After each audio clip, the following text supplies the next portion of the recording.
एक लड़का जो आईएएस बनने की तैयारी कर रहा था, लेकिन वो बार-बार एग्ज़ाम दे रहा था, लेकिन उसमें सफल नहीं हो पा रहा था।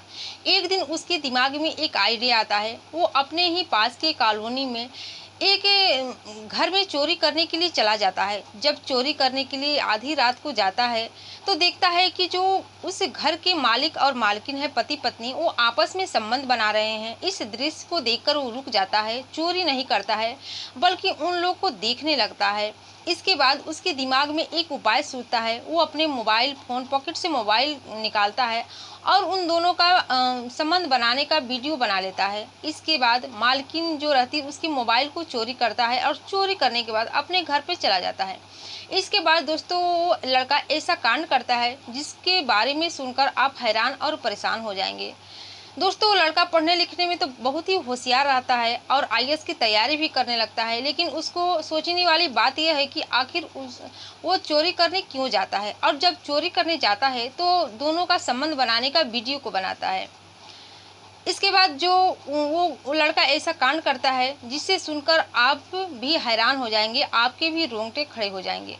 तो दोस्तों आइए जानते हैं इस घटना की पूरी जानकारी इस वीडियो के माध्यम से। दोस्तों मैं हूं ज्योति कुशवाहा और आपका ज्योति वॉइस चैनल में स्वागत है। दोस्तों वीडियो में आगे बढ़ने से पहले आपसे रिक्वेस्ट है, अगर आप मेरे चैनल पर नए हैं तो वीडियो को लाइक करिएगा, शेयर करिएगा और चैनल को सब्सक्राइब जरूर कर दीजिएगा, ताकि हमारा हौसला बढ़ता रहे और आप लोग के बीच में ऐसे ही नए नए इंटरेस्टिंग वीडियो ला सकूं।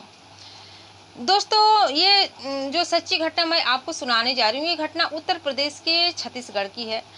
28 जून 2024 की सुबह लगभग 10 बज रहे होंगे। एक पति पत्नी पास के ही थाने में जाते हैं और जब वहाँ जाते हैं तो दरोगा साहब से अपनी बयान बताते हैं, अपनी दुख तकलीफ के बारे में बताते हैं, उनसे बात करते हैं।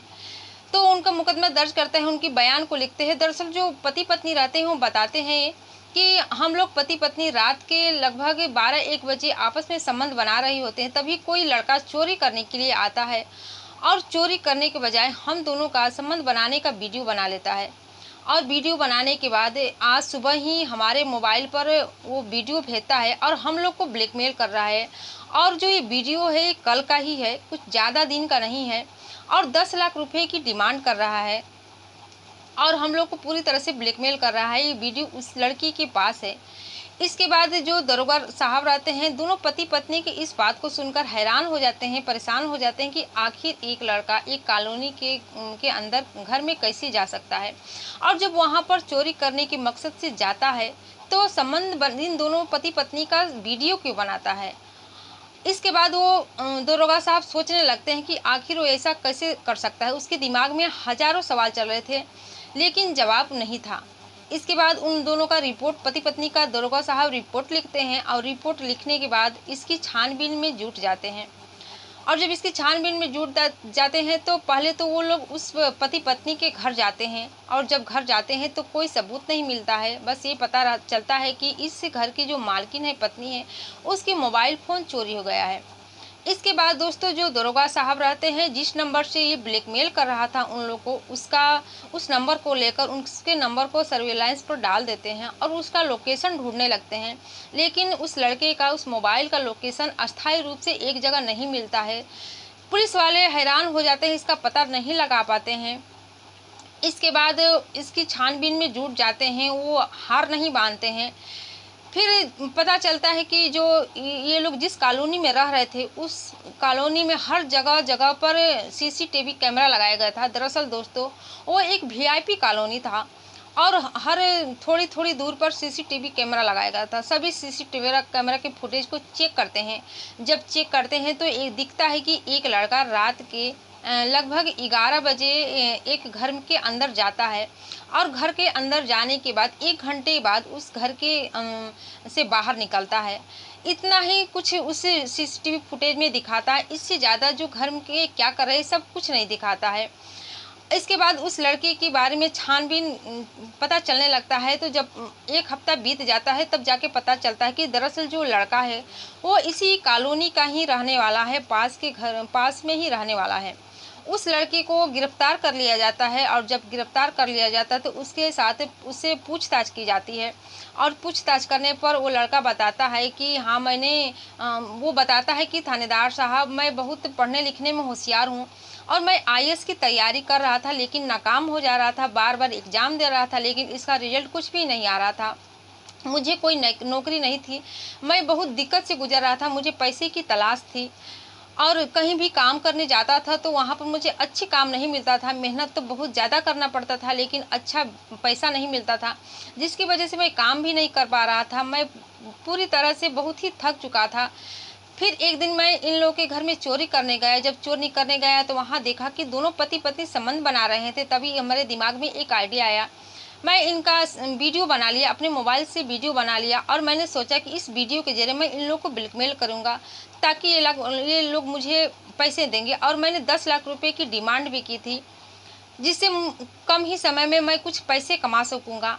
और ये बताता है कि ये दोनों मालिक मालकिन बहुत ही अमीर घर के हैं, इसलिए मैंने सोचा कि इन लोगों को ब्लैकमेल किया जाए ताकि मेरी कुछ कमाई भी हो जाए। इसलिए मैं ये सब कर रहा था और ये कोई पहला ही नहीं था। इनके घर में मैं एक आध बार पहले भी गया था चोरी करने, लेकिन ऐसी कुछ बात नहीं हुई थी। लेकिन इस बार कुछ अलग ही बात हो गई, जिससे कि मेरे दिमाग में ये सवाल उठा कि मैं इन लोगों को ब्लैकमेल करके कुछ पैसा कमा लूँगा। जब इतना बात दरोगा साहब सुनते हैं तो उस लड़के को एक बहुत ज़ोरदार थप्पड़ मारते हैं और थप्पड़ मारने के बाद पूछते हैं कि तुम आईपीएस की तैयारी कब से कर रहे हो? तो लड़का बताता है कि थानेदार साहब, जब मैं 20 साल का था तभी से एग्ज़ाम दे रहा था। अब 28 साल की हो गए हैं लेकिन कुछ भी फ़ायदा नहीं हुआ है। मैं हर बार एग्ज़ाम देता हूँ लेकिन फेल हो जाता हूँ, इसलिए मैं परेशान हो गया था। इसके बाद थानेदार साहब पूछते हैं कि जो मोबाइल तुमने चोरी किया था वो दो। तो मोबाइल निकाल कर देता है, जो कि पत्नी का, जो मालकिन का मोबाइल चुराए रहता है। फिर थानेदार साहब पूछते हैं कि इस मोबाइल का तुमको पासवर्ड कैसे पता चला? तो बताता है कि इस घटना के 2 दिन पहले मैं इनके घर के बाहर बैठा था, तो इनके जो पति पत्नी है, इनके बच्चे गेम खेल रहे थे। तब मैं वहां जाकर बैठा, तभी मुझे पता चल गया कि इस मोबाइल का पासवर्ड क्या है, जिसके जरिए मैं इनका मोबाइल चोरी कर लिया और चोरी करने के बाद पासवर्ड खोलकर मैं इसका इस्तेमाल कर रहा था। इसके बाद जब थानेदार साहब इस बात को सुनते हैं तो कहते हैं कि अभी इसकी बातों में मुझे सच्चाई नहीं लग रही है, अभी इसको जेल में डाल देते हैं और इस लड़की के बारे में और छानबीन करने लगते हैं ताकि कुछ पुख्ता सबूत मिले, कुछ वो मिले। इसके बाद उस लड़के के बारे में पूरी डिटेल से जानकारी ली जाती है। जब उसकी जांच होती है, उस लड़के की ज़िंदगी की जांच होती है, उसके बैकग्राउंड की जांच होती है, तो पता चलता है कि ये लड़का इस कॉलोनी में जितने भी घर है उसमें बहुत सारे पहले से ही चोरी कर चुका है। इसके बाद पुलिस जो रहती है उसके घर में छापा मारती है तो बहुत सारे मोबाइल और बहुत सारे सामान मिलते हैं, चोरी के सामान मिलते हैं। इसके बाद जो पुलिस रहती है उस लड़के से अपनी तरह से पूछताछ करने लगती है, पूरी कार्रवाई के साथ, कड़ी के साथ पूछताछ करती है। तो लड़का तुरंत बता देता है और कहता है, वो बताता है जिसके बारे में दोस्तों आप जानकर हैरान हो जाएंगे। दरअसल दोस्तों वो बताता है कि वो कोई आईएएस पीसीएस की तैयारी नहीं कर रहा था, न कोई एग्ज़ाम दे रहा था, बल्कि उसका ये तो बहाना था कि लोग उस पर शक न करें, वो अपने जो चोरी कर रहा है उसको अच्छा सा अंजाम दे दे और बुरा काम करता रहा लेकिन लोग शक न करें, इसलिए इसका एक बहाना था।